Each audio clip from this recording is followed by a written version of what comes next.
जय हिंद मेरे प्यारे बच्चों। Welcome to Ravi online classes. तो बच्चों, हम इस वीडियो में पढ़ने वाले हैं क्लास 10th मैथ, जो कि हमारा चैप्टर फर्स्ट है, वास्तविक संख्या यानी रियल नंबर। जो कि बाबू वास्तविक संख्या का जितने भी 2 मार्क्स का प्रश्न है वो हम इस वीडियो में सॉल्व कराने वाले हैं। तो आप लोग इस वीडियो को पूरा देखें, क्योंकि यहीं से आपको 2 मार्क्स वाले जो 15 प्रश्न आएंगे, 15 प्रश्न, तो लगभग आपको 5 प्रश्न यहाँ से आ जाएंगे। तो आप लोग इस वीडियो को पूरा देखें, ठीक है। और वीडियो अगर पसंद आए तो वीडियो को आप लोग लाइक कर दीजिए। सारे बच्चे वीडियो को लाइक कर दीजिएगा, और चैनल पर नए जुड़िएगा वो चैनल को सब्सक्राइब कर लीजिएगा। और हाँ, साथ ही साथ बेल आइकन को ऑल पे प्रेस कर लीजिए, ताकि जब भी वीडियो अपलोड करें उसका नोटिफिकेशन मिल सके, ठीक है। और ज़्यादा से ज़्यादा अपने दोस्तों के पास शेयर करें। सारे बच्चे पहले आप लोग अपने दोस्तों के पास शेयर कर दीजिएगा, ठीक है।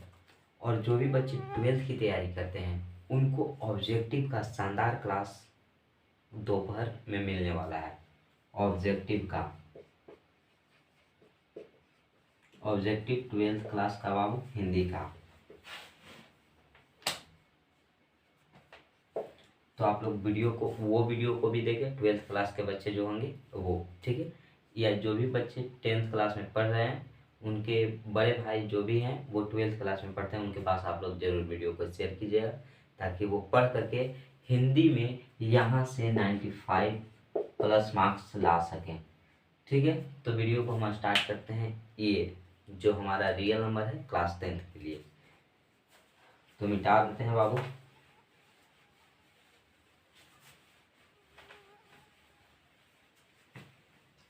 फर्स्ट प्रश्न देखिए, रियल नंबर का फर्स्ट प्रश्न। फर्स्ट है बाबू की अभाज्य गुणनखंड विधि द्वारा क्या? अभाज्य गुणनखंड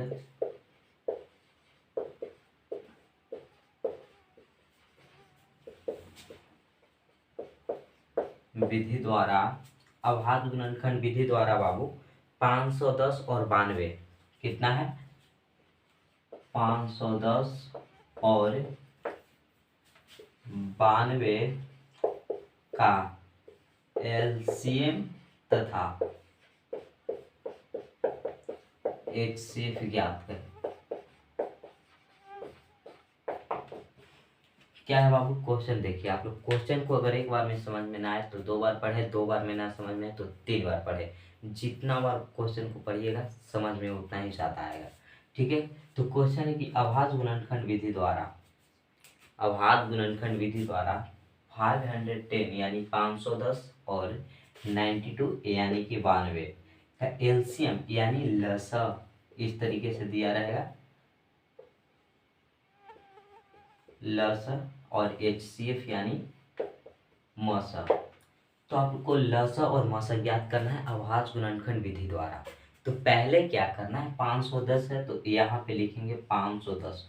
पहले ये नहीं, पहले सॉल्यूशन लिखना है। एग्जाम की अगर कॉपी लिखेंगे तो पहले सॉल्यूशन, उसके बाद 510 बराबर का साइन दे दीजिए, और नीचे लिखिएगा 92 बराबर का साइन। अब 510 को अभाज्य गुणनखंड विधि द्वारा उसे तोड़ेंगे। जैसे यहाँ कर देते हैं रफ में 510 इस तरीके से, जैसे एलसीएम निकालते। तो अब 2 से लगाइए, कितना आएगा? 25 दूनी 50, 1 5, 255 आ जाएगा, ठीक है। अब देखिए 3 से कटेगा 85, फिर आप 5 से लगा सकते हैं, या हाँ 5 से लगाइए 17। फाइनली 2 इंटू 3 इंटू 5 इंटू 17 आता है। तो यहाँ पे लिख देंगे 2 गुने 3 गुने 5 गुने 17, ठीक है बाबू। तो 510 को इस तरीके से तोड़ेंगे। 2 पहले तो 2 से लगाएंगे, तो 2 से आ जाएगा 255। 2 से अब कटेगा नहीं तो 3 से लगा कर देखेंगे, तो 3 से कट गया 85 यानी 85 से। तो फिर बाबू 85 3 से कटेगा? नहीं कटेगा। 4 से कटेगा? नहीं कटेगा। तो किससे कटेगा? 5 से कटेगा। तो फिर हम 5 से लगाएंगे तो 17, और 17 जो है वो एक अभाज्य संख्या है और ये नहीं कटेगा, ये 1 से और अपने आप से कटता है। तो 17 को 17 ही छोड़ देंगे, यहाँ 17 लिख देंगे, ठीक है। अब 92 को करते हैं, इसे मिटा देंगे। 92 यानी 92, 2 से लगाइए,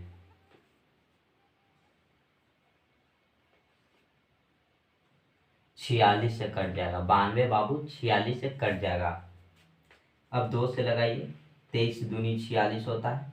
फिर 23, अब देखिए 23 भी एक अभाज्य संख्या है, वो 1 और अपने आप के अलावा किसी भी अंक से नहीं कटेगा। तो 23 को भी उसी तरह से छोड़ देंगे। अब देखिए 2 गुना 2 गुना 23, तो यहाँ लिखेंगे 2 गुना 2 गुना 23। अब ये हो गया।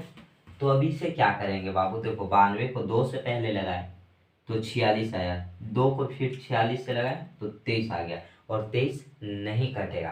तो बस इतना कर दी। अब देखिए यहाँ पे लिखेंगे HCF, पहले HCF निकालेंगे यानी मसा निकालेंगे, HCF निकालेंगे, उसके बाद LCM निकालेंगे, तो फिर LCM। अब देखिए यहाँ क्या करना है बाबू, यही सीखना है। इतना तो सारे बच्चे कर लेते हैं, पर HCF और LCM नहीं निकाल पाते हैं। तो उसे कैसे निकालना है कि HCF मतलब जो दोनों में कॉमन हो। ये जो 510 का जो गुणनखंड किए और 92 का गुणनखंड, ये दोनों में आपको कॉमन कौन सा दिख रहा है, आप लोग कमेंट बॉक्स में जरूर लिखिएगा कि हाँ कॉमन कौन सा था। तो बाबू कॉमन इसमें देखिए दोनों में कौन मिल रहा है, 2 मिल रहा है। तो इस तरीके से घेर देंगे, ठीक है। या अगर इस तरीके से आप नहीं करते हैं तो कोई बात नहीं है। आप देख सकते हैं कि दोनों में कॉमन कौन है, तो 2 है बाबू। तो इसमें 2 को और इसमें इस तरीके से घेर लेंगे। तो HCF में लिखेंगे 2, दोनों में कॉमन है तो एक ही बार लिखेंगे 2, और कोई 3 इसमें नहीं है, 5 है नहीं है, 7 है नहीं है, यानी कि 2 हो जाएगा। HCF जो हमारा आया वो 2 हो जाएगा। अब LCM क्या होगा, जो पहले दोनों में कॉमन है कितना है 2, तो 2 को लिखेंगे, उसके बाद गुना, जो बाकी बचा वो सारे को लिखेंगे, यानी 3, 5, 17 और 2, 23, ये सभी को लिख देंगे। तो लिखेंगे 3 इंटू 5 इंटू 17 इंटू 2 इंटू 23। देखिए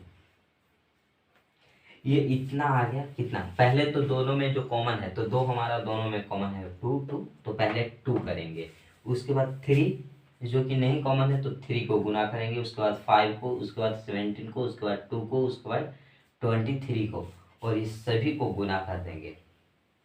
तो गुना करने के बाद बाबू फाइनली आ जाएगा 23,460।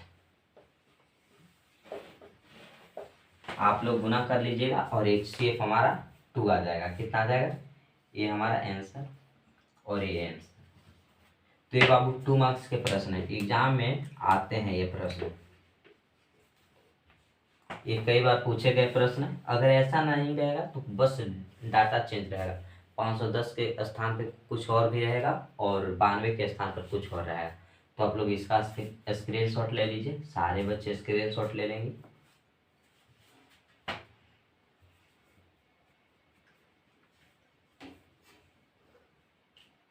अब इसे मिटा देते हैं बाबू। अब देखिए अगला प्रश्न कैसा पूछेगा।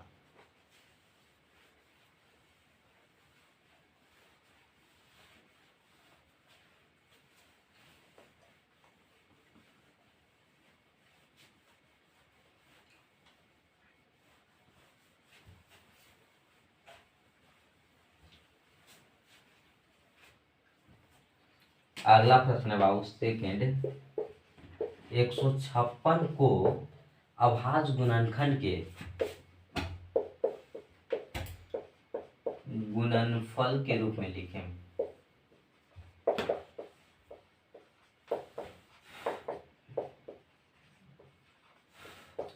ये बहुत ही आसान प्रश्न है बाबू।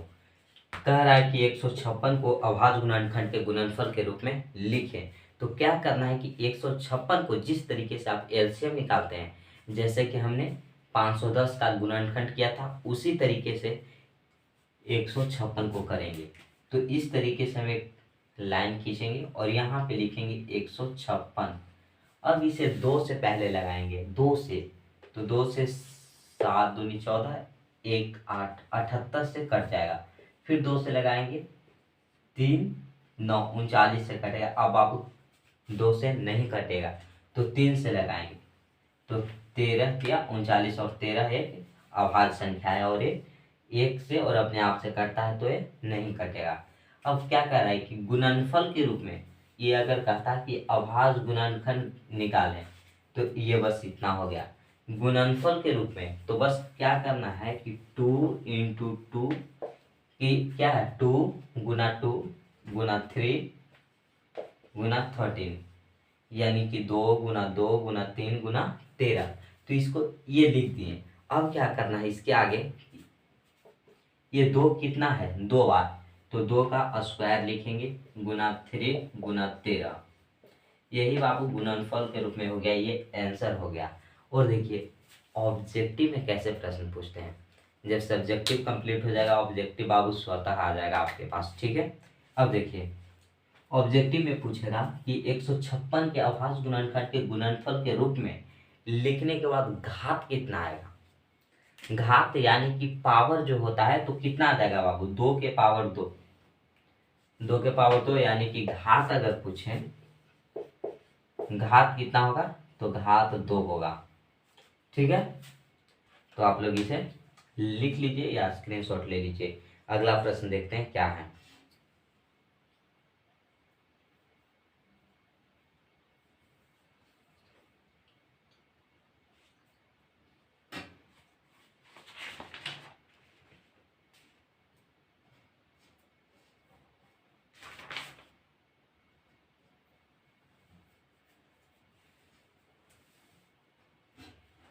अगला प्रश्न देखिए बाबू, अगला प्रश्न कैसा आता है।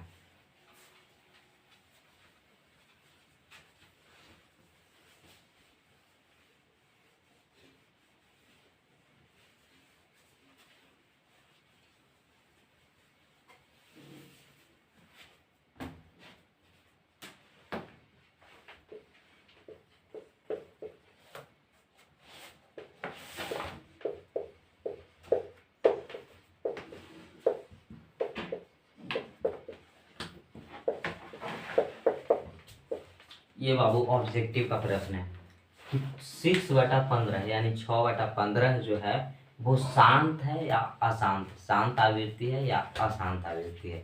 तो शांत और अशांत को पहचानने के लिए एक शानदार ट्रिक समझ सकते हैं, या पहले तो लॉन्ग में देखिए ऐसा प्रश्न अगर है तो 6 में 15 जो नीचे वाला है, नीचे वाला से भाग दे देंगे हम ऊपर वाला को, ठीक है। तो अब ये देखिए 15 है और 6 है, कटेगा नहीं लगेगा क्योंकि 1 से गुना करेंगे इसमें, 15 × 1 तो आ जाएगा फाइनली 15, और ये क्या है 6 है। तो पहले यहाँ पे दशमलव बैठाएंगे, 0 दशमलव देंगे तो दशमलव के बदले यहाँ पे एक 0 आता है। तो अब देखिए 15 चौके 60, तो ये 6 कट गया बाबू, कट गया ना। तो ये देखिए दशमलव के बाद अगर पूरा पूरा कट जाए, 0.4 से कट गया ना पूरा पूरा, तो ये बाबू शांत होता है। क्या होता है, शांत आवृत्ति।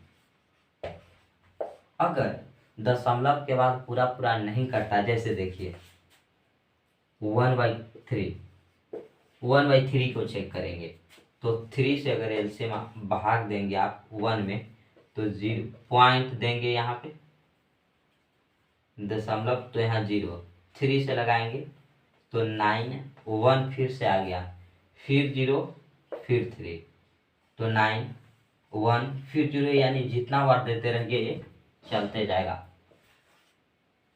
अनंत तक चल जाएगा बाबू, ठीक है, इनफाइनाइट तक।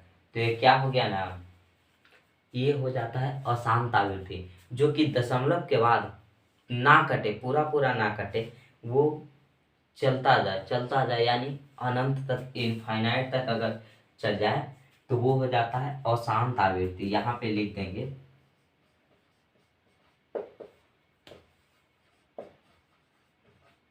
और जो दशमलव के बाद बाबू पूरा पूरा कट जाए वो होता है शांत आवृत्ति। तो देखिए ये हमारा जो 6/15 है वो शांत है, और जो 1/3 है, ये 4 समझ लीजिए, 1/3 जो है वो हो जाता है हमारा अशांत आवृत्ति। अब देखिए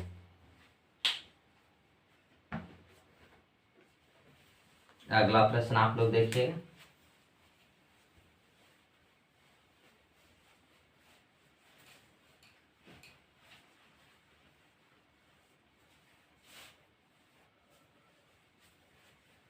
यह तो इसी में देखिए बाबू, इसी को बता देता हूँ एक और ट्रिक। 6/15 था, 30 से आप काट सकते हैं तो कट जाएगा 3 2, द्वितीय 6 और पंक्ति 15, यानी 2/5 आ जाएगा। तो ये ऊपर जो है वो अंश है, क्या है, अंश, और नीचे जो होता है हर होता है। तो बाबू हर में आना चाहिए 2 के पावर n इंटू 5 के पावर m। तो समझ लीजिए कि वह शांत होगा। क्या होगा, शांत होगा। ठीक है, जैसे देखिए ये 5 है तो 2 के पावर कुछ नहीं है n तो 0, क्योंकि किसी भी अंक के पावर में अगर 0 रहे तो उसका मान हमेशा 1 होता है। तो इसका मान 1 हो जाएगा। तो देखिए गुना 5 के पावर m, यानी कि 1 हो जाएगा। तो ये देखिए 1 गुना 5 यानी 5 आ गया।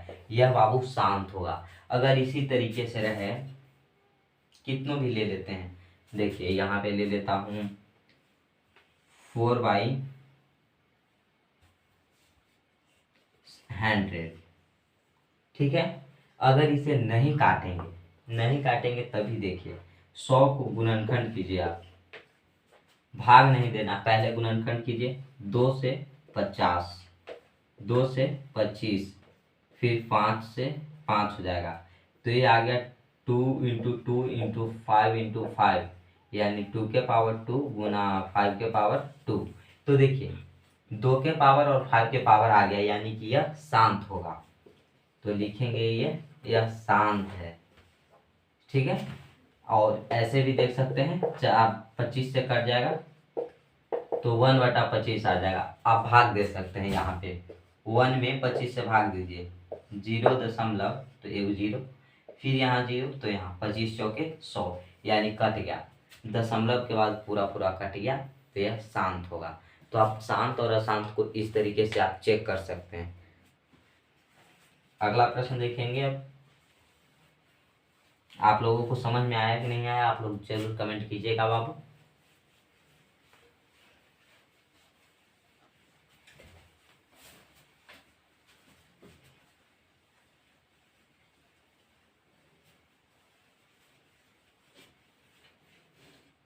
अगला प्रश्न देखेंगे। अभाज्य गुणनखंड विधि से बाबू एक बहुत ही आसान प्रश्न है। 8, 9 एंड 25 का HCF तथा LCM ज्ञात करना है। अभाज्य गुणनखंड विधि द्वारा HCF और LCM ज्ञात करना है। तो क्या करेंगे, पहले तो इसका गुणनखंड करेंगे। 8 बराबर 9 और 25, ये तीनों का गुणनखंड करेंगे।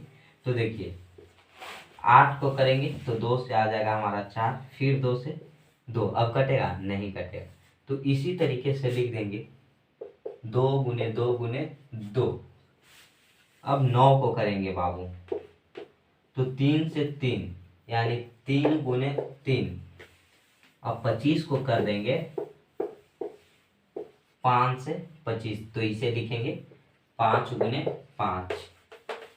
ये अब देखिए, अब तीनों में कॉमन क्या है, कुछ नहीं है, 1 से गुना कर सकते हैं। तीनों में कॉमन क्या है बाबू, तो 1 हो जाएगा कॉमन। तो हमारा जो HCF होता है, जो तीनों में कॉमन हो वही हमारा HCF होता है, तो हमारा 1 हो जाएगा।